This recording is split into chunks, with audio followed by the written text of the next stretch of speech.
Hello guys, welcome back to my new blog. যাই হোক, ব্রেকফাস্টে কি রান্না করছি দেখো মাম্মা আজকে।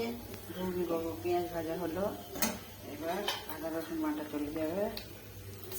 আজকে আমার সারা দিন ছুটি। স্যার বলেছিল পড়াবো, তবু ছুটি দিয়ে দিল। কাল রাত্রি ঈদ, প্লাস আজকে স্যার বাইরে আছে, ওই জন্য বাইরে আছে, ওটার জন্যই তো মনে হয় পড়ালো না। টমেটো বাটা,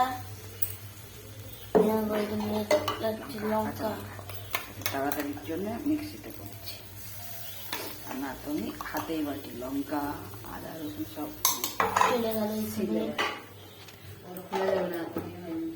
এখানে জমি রেখে দিয়েছে যাতে পরে কাজে লাগে।